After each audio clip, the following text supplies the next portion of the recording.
लिंग पुराण में 7 गलतियां बताई है कंगाल होने की। ये गलती अगर आपने भी करी है तो जिंदगी में कितना भी पुण्य करोगे उसका फल नहीं है। आज की कथा को लिखकर रखना, शायद थोड़ी जिंदगी सवर जाए। लिंग पुराण में 7 गलतियां बताई है व्यक्ति को बर्बाद होने की। पहली गलती है, उसमें से अगर आप स्वीकार कर रहे हैं ये गलती तो समझ लो कि गलती आपने करी है। गंगा जल तो बुलवाया टैंकर भरकर, 21,000 बेलपत्र भी समर्पित कर रहे हो। आप मंदिर के अंदर बैठ गए, दर्शन करने वाला आता रहा, किसी को अंदर प्रवेश नहीं दिया। आप गंगा जल चढ़ाते रहे, आप बेलपत्र चढ़ाते रहे, आप स्वयं पूजन करते रहे, और दूसरा व्यक्ति ना जाने किस भाव से, किस रूप में आकर भगवान की सेवा करना चाहता था। पंडित जी ने आपके चक्कर में उसको जल नहीं चढ़ाने दिया, पंडित जी ने आपके चक्कर में उसको बेलपत्र नहीं चढ़ाने दिया। पहली गलती यह हो गई कि भगवान के भक्त को भगवान से दूर कर दिया गया। अब उठा लो श्रीमद् भागवत कथा। 2 देवताओं ने गलती करी थी। एक ब्रह्मा जी ने गलती करी थी कि गाय बछड़ों का हरण कर लिया था। 1 वर्ष होने में 1 दिन था तब ब्रह्मा जी ने गाय बछड़े वापस दिए थे। दूसरी गलती इंद्र ने करी थी, जल वृष्टि करी तब भगवान कृष्ण को गोवर्धन पर्वत उठाना पड़ा। दोनों देवताओं ने गलती करी पर भगवान कृष्ण ने इंद्र को क्षमा कर दिया पर ब्रह्मा को क्षमा नहीं करा। क्यों नहीं करा? क्योंकि इंद्र को क्षमा इसलिए करा क्योंकि इंद्र ने जब जलवृष्टि करी तो सारे ब्रजवासियों को भगवान के चरणों में लाकर छोड़ दिया। सारे ब्रजवासी गोवर्धन पर्वत के नीचे आकर बैठ गए, भगवान के चरणों में आ गए। और ब्रह्मा ने जो गलती करी वो ऐसी गलती करी कि भगवान से गाय और बछड़ों को दूर कर दिया। जो भगवान से भगत को दूर कर दे उसको शंकर कभी क्षमा नहीं कर सकता। इसलिए बर्बादी का पहला कारण, आप भक्त और भगवान में दूरी बना दी। आप भक्त और भगवान की दूरी बना दी। मेरा एक निवेदन हाथ जोड़कर है, हवेली जी हो, ठाकुर जी का मंदिर हो, रामकृष्ण मंदिर हो, शंकर मंदिर हो, किसी भी देवता का मंदिर हो, उसमें भक्त और भगवान में दूरी मत बनवाओ। बन सके तो भक्तों को ले जाकर भगवान के चरणों में छोड़ो। जाओ अंदर दर्शन करो, जाओ पूजन करो, जाओ पाठ करो, जाओ अर्चना करो। आप अगर गंगा जल भी चढ़ा रहे हो, आप अगर बेलपत्र भी चढ़ा रहे हो, 21,000 चढ़ा रहे हो, रोज 1 लोटा गंगा जल पूरे सावन के महीने में तुम टैंकर भरवा के बुलवा के समर्पित कर रहे हो, पर निवेदन है एक कोने में बैठकर चढ़ाते रहो। बाकी के भक्तों के लिए कह दो तुम्हारे लिए मंदिर पूरा खुला है, आप खुद चढ़ाओ, आनंद करो, तो शायद तुम बर्बाद नहीं होते। भक्त से भगवान की दूरी होती है तो भगवान सहन नहीं कर पाता।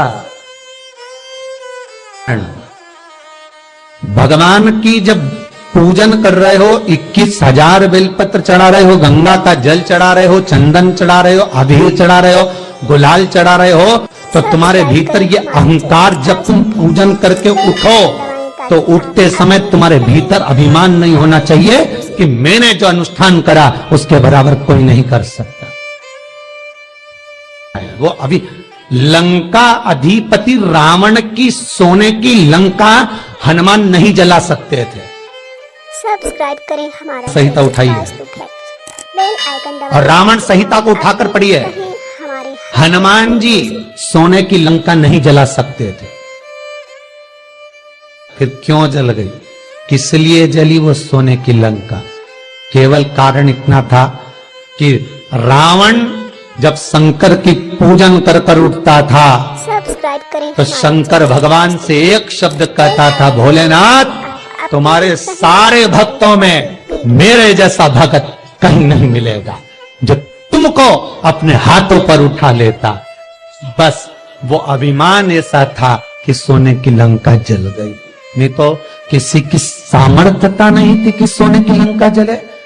आपका धन, आपका वैभव, आपकी सत्ता आपके पास रहेगी, आप पर कर्जा कभी नहीं हो सकता, आप पर कर्जा ठहर नहीं सकता। पर कर्जा क्यों बढ़ा, लंका क्यों जली, क्यों बर्बाद हुए, उसका कारण होगा आपकी अभिमतता। ये दूसरा कारण है व्यक्ति को बर्बाद होने का, अभिमत। तीसरा कारण कहा कि भगवान की सेवा तो आप कर रहे हो, भगवान की चाकरी में तो आप लगे हो, भगवान की आराधना भी कर रहे हो, दिया भी लगा रहे हो, धूप बत्ती भी लगा रहे हो, स्नान भी करा रहे हो, पंचामृत स्नान भी करा रहे हो, सारी पूजन अर्चना सब तुम कर रहे हो।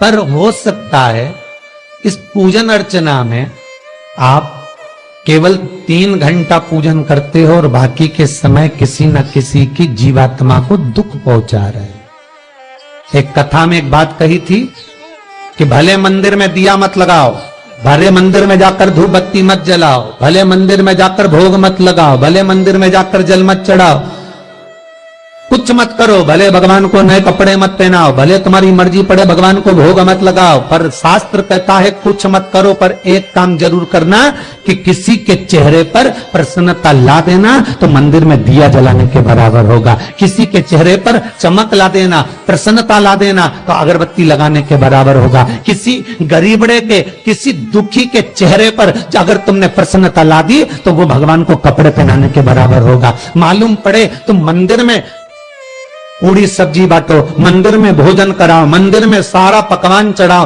और कोई तुम्हारे कारण अगर दुखी है तो तुम्हें वो सुख का भान नहीं हो सकता। तीसरा चौथा कारण है कि आप जो पाठ कर रहे हो, आप जो पूजन कर रहे हो, आप जो अनुष्ठान कर रहे हो, उसमें कुछ ना कुछ गलती जरूर हो रही है। ये चौथा कारण।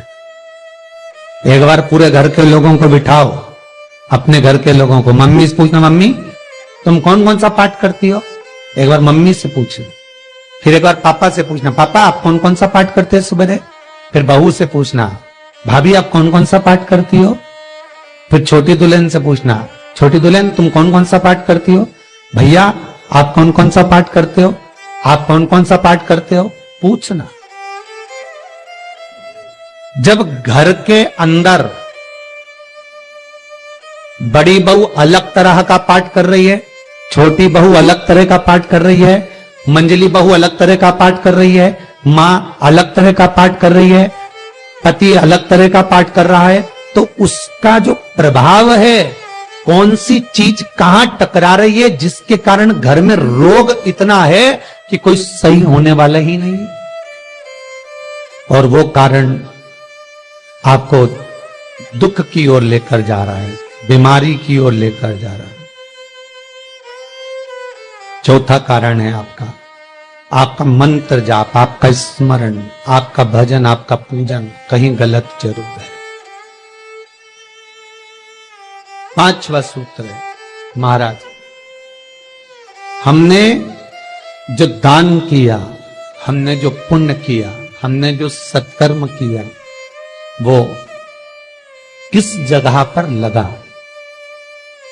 श्री शिवाय नमस्तुभ्यं, श्री शिवाय नमस्तुभ्यं, श्री शिवाय